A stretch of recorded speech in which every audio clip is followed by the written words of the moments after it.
ಸ್ನೇಹಿತರೆ ನಮಸ್ಕಾರ. S R classes YouTube ಚಾನಲ್ಗೆ ಸ್ವಾಗತ. ಸ್ನೇಹಿತರೆ, ಇಂದಿನ ವಿಡಿಯೋದಲ್ಲಿ ಮುಂಬರಲಿರುವ PST, GPST, HST ನೇಮಕಾತಿಗೆ ಸಂಬಂಧಿಸಿದಂತೆ ನಾವು ಅರ್ಜಿ ಸಲ್ಲಿಸಬೇಕಾದ್ರೆ ಏನೆಲ್ಲ ಡಾಕ್ಯುಮೆಂಟ್ಸ್ ಅನ್ನ ಬಿಫೋರ್ ರೆಡಿ ಇಟ್ಕೋಬೇಕು ಅನ್ನೋದ್ರ ಬಗ್ಗೆ ನಾವು ನೋಡ್ತಾ ಹೋಗೋಣ. ಈ ಒಂದು ವಿಡಿಯೋವನ್ನ 2022ರ GPST ನೇಮಕಾತಿಯ ಒಂದು ಗೆಜೆಟ್ ನ ಇಟ್ಕೊಂಡು ನಾವು ಡಿಸ್ಕಷನ್ ಮಾಡ್ತಾ ಹೋಗ್ತೀನಿ. ಯಾಕಂದ್ರೆ ಅಲ್ಲಿ ಅಧಿಕೃತವಾಗಿ ರಾಜ್ಯಪತ್ರದಲ್ಲಿ ಪ್ರಕಟ ಆಗಿದೆ ಅಂತಂದ್ರೆ ಆ ಡಾಕ್ಯುಮೆಂಟ್ಸ್ ನಾವು ಮೇಂಟೈನ್ ಮಾಡಲೇಬೇಕಾಗುತ್ತೆ. ಸೊ ಈ ಒಂದು ಗೆಜೆಟ್ ಅಲ್ಲಿ ಏನೆಲ್ಲ ಡಾಕ್ಯುಮೆಂಟ್ಸ್ ನೀಡ್ ಇದೆ ಅಂತಂದು ಹೇಳಿದ್ರು ಅನ್ನೋದ್ರ ಬಗ್ಗೆ ನಾವು ಇಲ್ಲಿ ಚರ್ಚೆ ಮಾಡ್ತಾ ಹೋಗೋಣ. ಮೊದಲಿಗೆ ಈ ಒಂದು ಕರ್ನಾಟಕ ರಾಜ್ಯಪತ್ರ, ವಿಶೇಷವಾಗಿ ನಮ್ಮ GPST ಅಧಿಸೂಚನೆ, ಇದು ರಾಯಚೂರು ಜಿಲ್ಲೆಯ ಒಂದು ನೇಮಕಾತಿ ಅಧಿಸೂಚನೆಗೆ ಸಂಬಂಧಿಸಿದಂತೆ ಈ ಒಂದು ರಾಜ್ಯಪತ್ರವನ್ನ ತಗೊಂಡಿದ್ದೀನಿ. ಇದರಲ್ಲಿ ಏನೆಲ್ಲ ಅಂಶಗಳನ್ನ ನಾವು ಗಮನಿಸಬೇಕು, ಇದರಲ್ಲಿ ಬಹಳಷ್ಟು ಅಂಶಗಳನ್ನ ನಾವು ನೋಡ್ಬೇಕಾಗುತ್ತೆ ಈ ಒಂದು ನೋಟಿಫಿಕೇಶನ್ ಅಲ್ಲಿ. ಬಟ್ ಮುಂಬರಲಿರುವ ವಿಡಿಯೋಗಳಲ್ಲಿ ಅದ್ರ ಬಗ್ಗೆ ನಾವು ಡೆಪ್ತ್ ಆಗಿ ಚರ್ಚೆ ಮಾಡ್ತಾ ಹೋಗ್ತೀನಿ.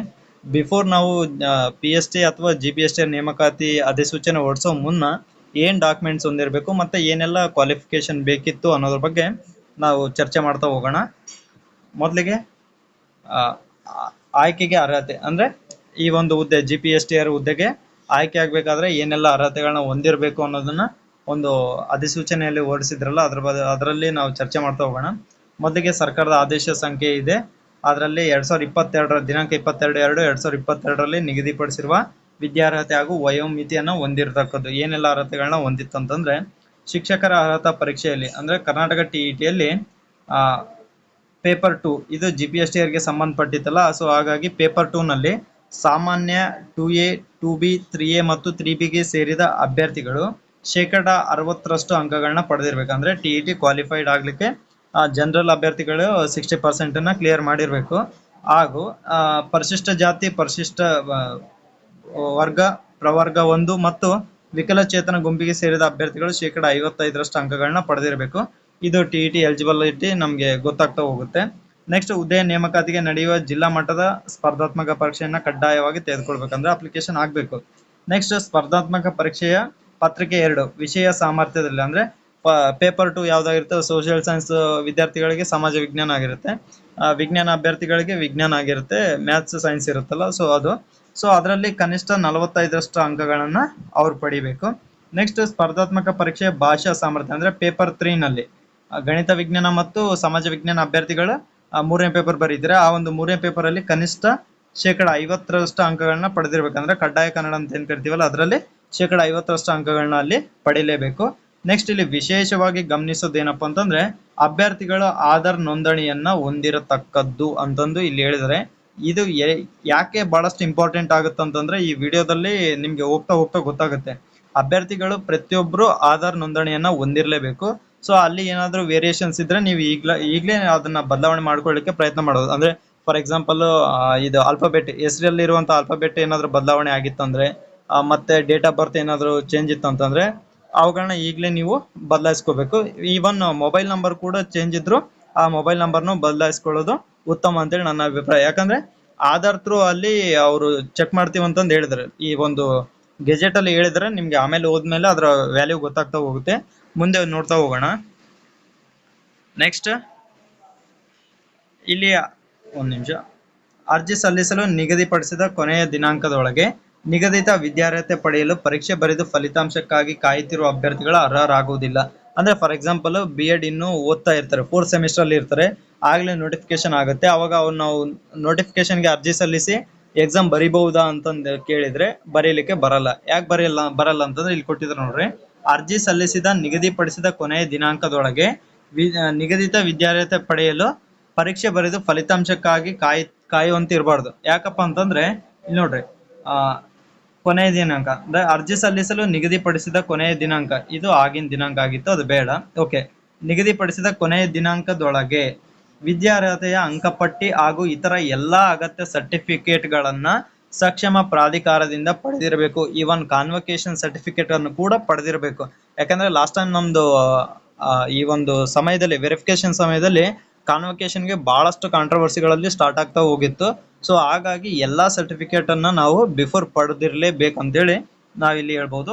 ನೆಕ್ಸ್ಟ್, ಇಲ್ಲಿ ವಯೋಮಿತಿ ಬಗ್ಗೆ ಕೆಲವೊಬ್ರು ಕೇಳಿದ್ರು. ವಯೋಮಿತಿ ಎಷ್ಟು ಇರಬೇಕು ಅಂತಂದು ಹೇಳಿದ್ರೆ, ಅರ್ಜಿ ಸಲ್ಲಿಸಲು ನಿಗದಿಪಡಿಸಿದ ಕೊನೆಯ ದಿನಾಂಕಕ್ಕೆ ಅಭ್ಯರ್ಥಿಯು ಕನಿಷ್ಠ ವಯೋಮಿತಿಯನ್ನು ಹೊಂದಿರಬೇಕು ಹಾಗೂ ಗರಿಷ್ಠ ವಯೋಮಿತಿಯನ್ನ ಮೀರಿರಬಾರದು. ಕನಿಷ್ಠ ಎಷ್ಟಿರ್ಬೇಕಂತಂದ್ರೆ 20 ವರ್ಷ ಪೂರೈಸಿರ್ಬೇಕು. ಅಂದ್ರೆ ಡಿಗ್ರಿ ಮುಗಿಸ್ಕೊಂಡು BEd ಅವೆಲ್ಲ ಆಗಿತ್ತು ಅಂದ್ರೆ 21 ವರ್ಷ ಆಗಿರುತ್ತೆ. ನೆಕ್ಸ್ಟ್ PUC ಮೇಲೆ ಬಂದವರು D.Ed ಮುಗಿಸ್ಕೊಂಡು ಬರೋದ್ರಲ್ಲೇ 21 ವರ್ಷ ಆಗುತ್ತೆ. ನೆಕ್ಸ್ಟ್ ಇಲ್ಲಿ ನೋಡಿ, ಸಾಮಾನ್ಯ ವರ್ಗದಕ್ಕೆ ವಯಸ್ಸಿನ ಮಿತಿ ಎಷ್ಟಿದೆ ಅಂತಂದ್ರೆ ಗರಿಷ್ಠ ವಯಸ್ಸಿನ ಮಿತಿ 42 ವರ್ಷ.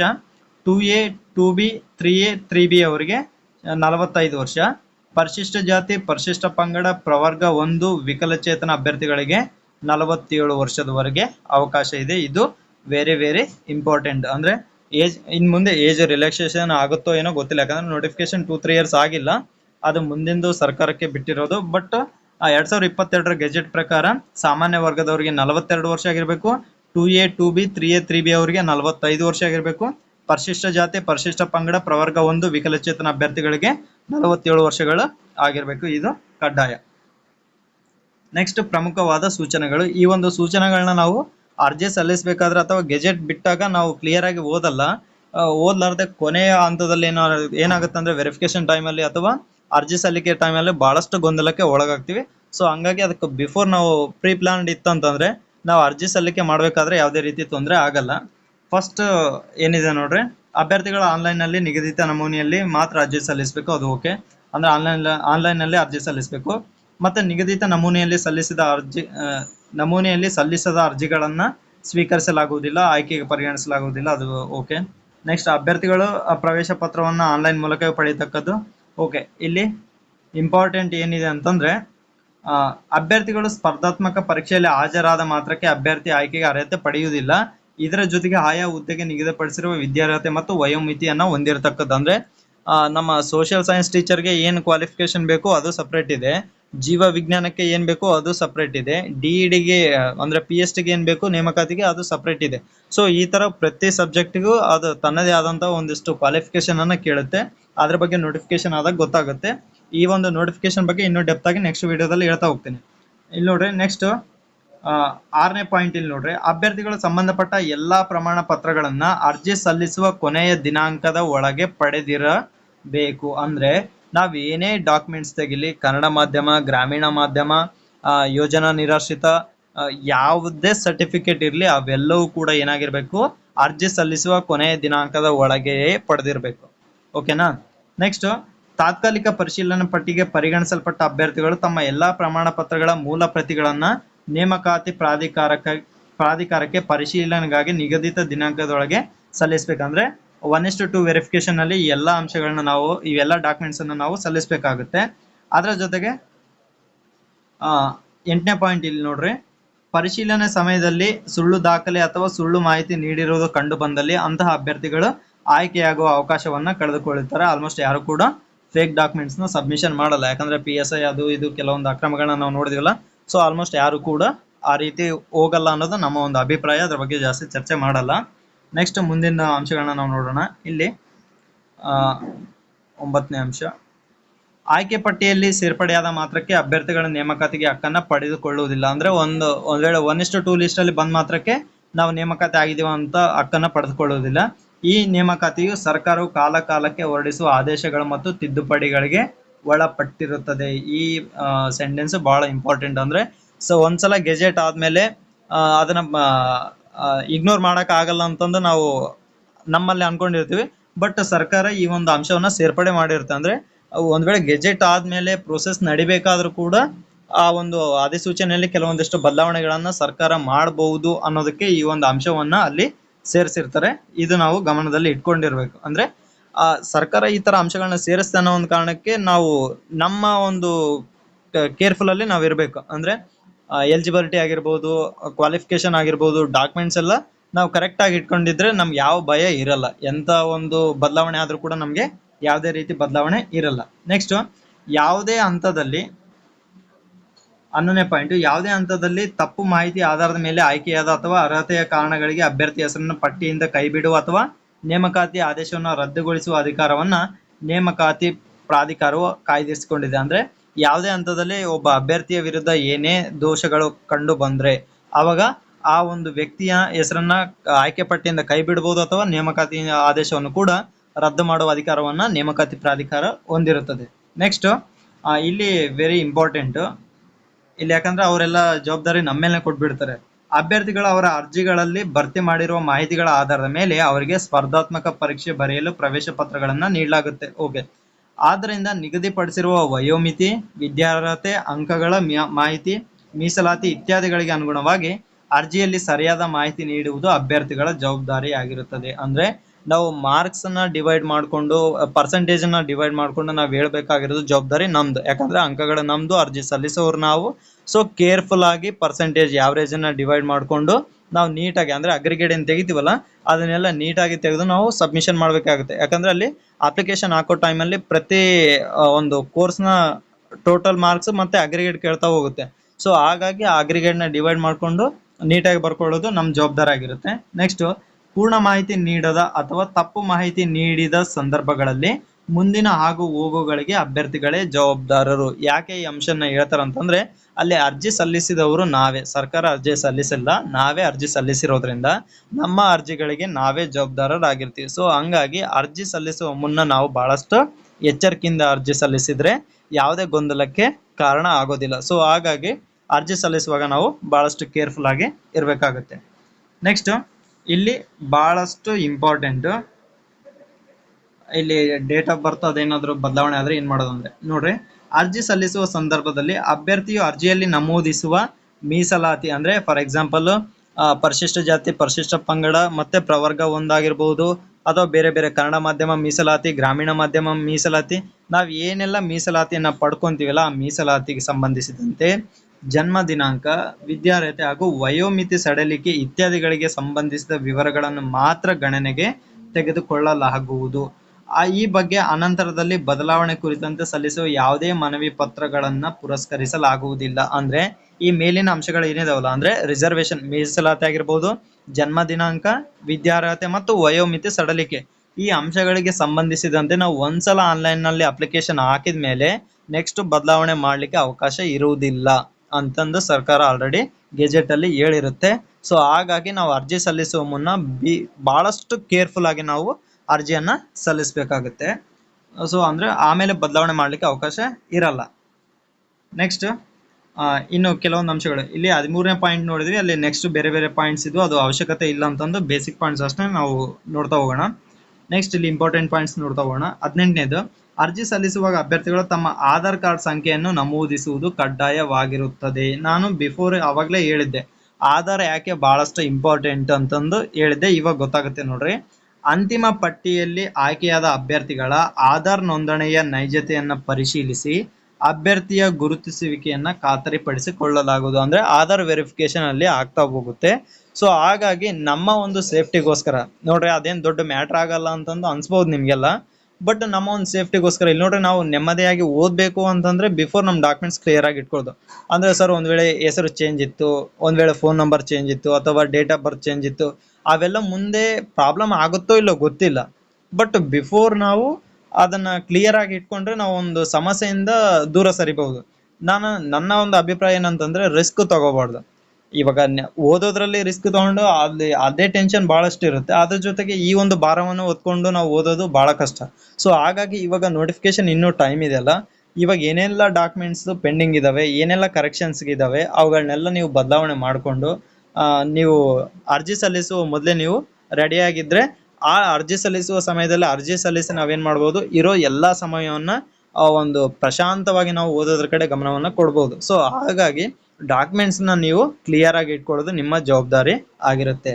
ನೆಕ್ಸ್ಟ್, ನೇಮಕಾತಿ ಪ್ರಕ್ರಿಯೆ ಪೂರ್ಣಗೊಳ್ಳುವವರೆಗೂ ಈ ಸಂಬಂಧ ಆಯ್ಕೆ ಪ್ರಾಧಿಕಾರಿ ಅಥವಾ ನೇಮಕಾತಿ ಪ್ರಾಧಿಕಾರಗಳು ಕಾಲಕಾಲಕ್ಕೆ ನೀಡುವ ಇಲಾಖೆಯ ಸೂಚನೆಗಳನ್ನ ಅಧಿಕೃತ ವೆಬ್ಸೈಟ್ ಅಂದ್ರೆ ನಮ್ಮ ಸ್ಕೂಲ್ ಎಜುಕೇಶನ್ ವೆಬ್ಸೈಟ್ ಅಲ್ಲಿ ನೀಡ್ತಾ ಹೋಗ್ತಾರೆ.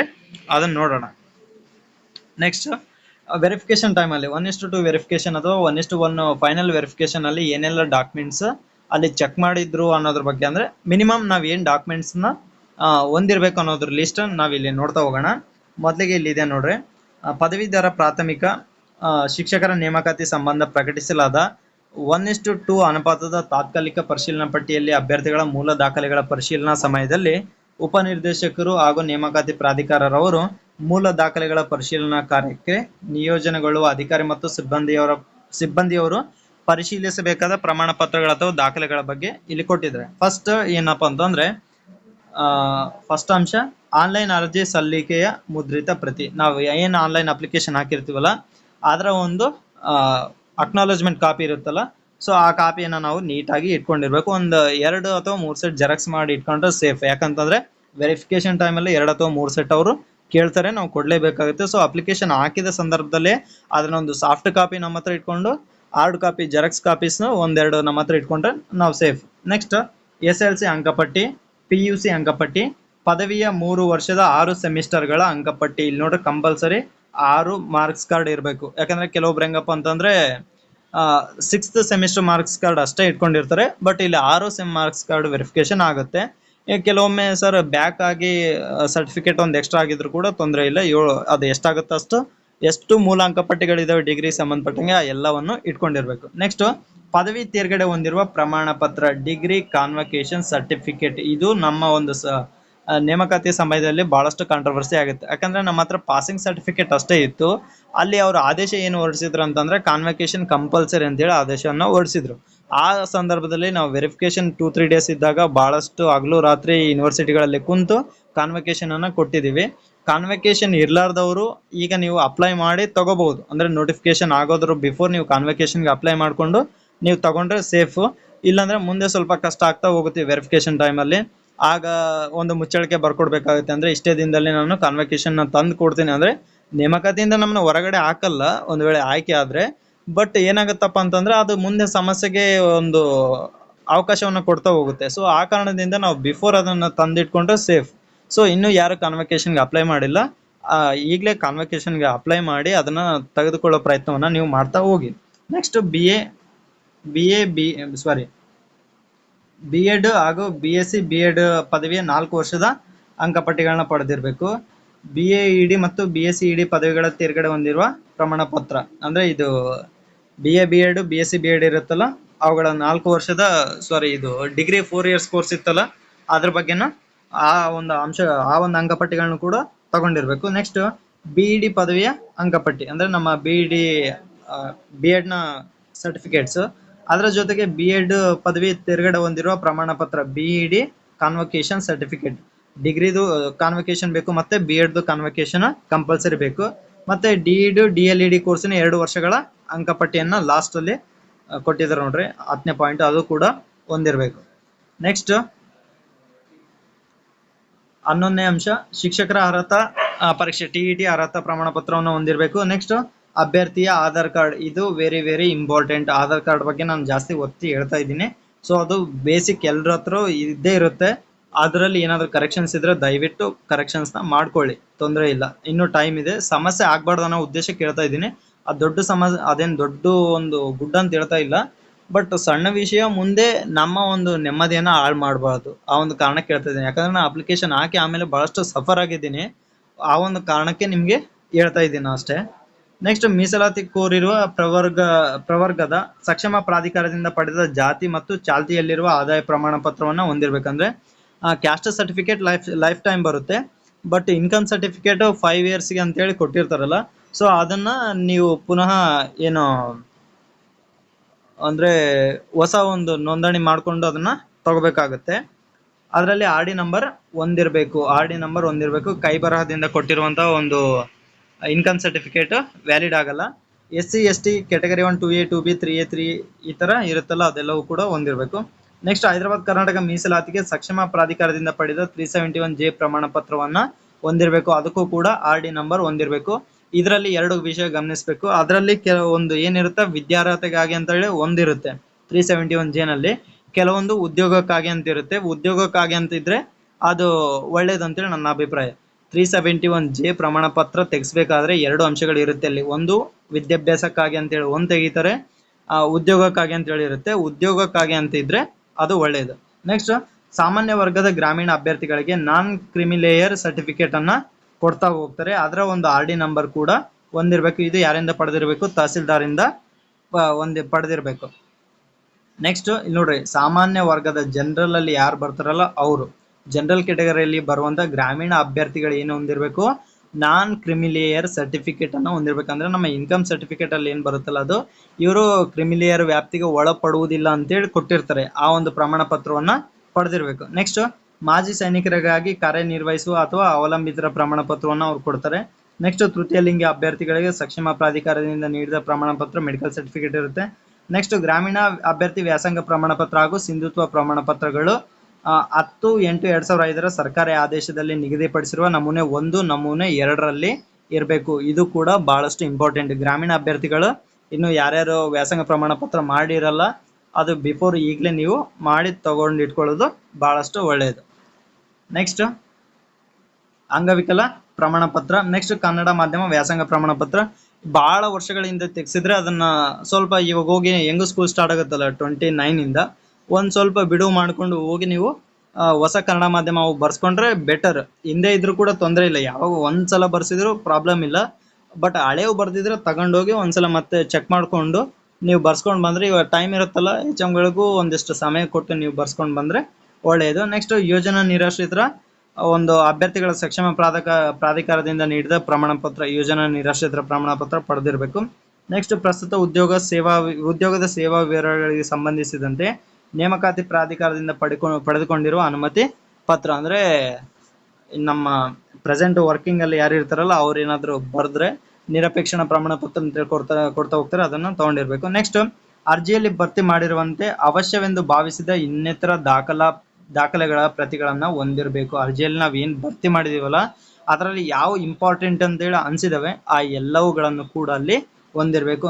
ಅಂದ್ರೆ ಈ ಎಲ್ಲ ಏನು 22 ಡಾಕ್ಯುಮೆಂಟ್ಸ್ ಇದಾವಲ್ಲ, ಆ 22 ಡಾಕ್ಯುಮೆಂಟ್ಸ್ ನ ನೀವು ಕ್ಲಿಯರ್ ಆಗಿ ಇಟ್ಕೊಂಡಿದ್ದೀರ ಅಂತಂದ್ರೆ ನೀವು ಅರ್ಧ ಯುದ್ಧವನ್ನ ಗೆದ್ದಂಗೆ. ಅಂದ್ರೆ ಡಾಕ್ಯುಮೆಂಟ್ಸ್ ಕ್ಲಿಯರ್ ಇದಾವೆ ಅಂದ್ರೆ ಅರ್ಧ ಎಕ್ಸಾಮ್ ಪಾಸ್ ಆದಂಗೆ. ಯಾಕಪ್ಪ ಅಂತಂದ್ರೆ ನೀವು ಯಾವುದೇ ಟೆನ್ಷನ್ ಇರ್ಲಾರ್ದಂಗೆ ನಿಮ್ಮಲ್ಲಿರೋ ಎಲ್ಲಾ ಟೈಮನ್ನು ಯಾವುದಕ್ಕೆ ಕೊಡ್ಬೋದು, ನಿಮ್ಮ ಸ್ಟಡಿಗೆ ಕೊಡ್ಬೋದು. ಸೊ ಹಂಗಾಗಿ ನೋಟಿಫಿಕೇಶನ್ಗಿಂತ ಮುಂಚೆ ಈ ಎಲ್ಲಾ ಡಾಕ್ಯುಮೆಂಟ್ಸ್ ನ ನೀವು ರೆಡಿ ಮಾಡ್ಕೊಂಡ್ರೆ ನಿಮಗೆ ಬಹಳಷ್ಟು ನೆಮ್ಮದಿಯಾಗಿ ನೀವು ಓದ್ಲಿಕ್ಕೆ ಸಾಧ್ಯ ಆಗುತ್ತೆ. ಸೊ ಇಲ್ಲಿ ಏನಾದ್ರೂ ನಿಮಗೆ ಗೊಂದಲಗಳು ಇತ್ತು ಅಂತಂದ್ರೆ ನನಗೆ ಕಾಮೆಂಟ್ ಮಾಡಿ, ಆ ಕಾಮೆಂಟ್ಗಳ ಬೇಸಲ್ಲಿ ನಾನು ನೆಕ್ಸ್ಟ್ ವಿಡಿಯೋದಲ್ಲಿ ಅವುಗಳನ್ನ ಕ್ಲಿಯರ್ ಮಾಡ್ತಾ ಹೋಗ್ತೀನಿ.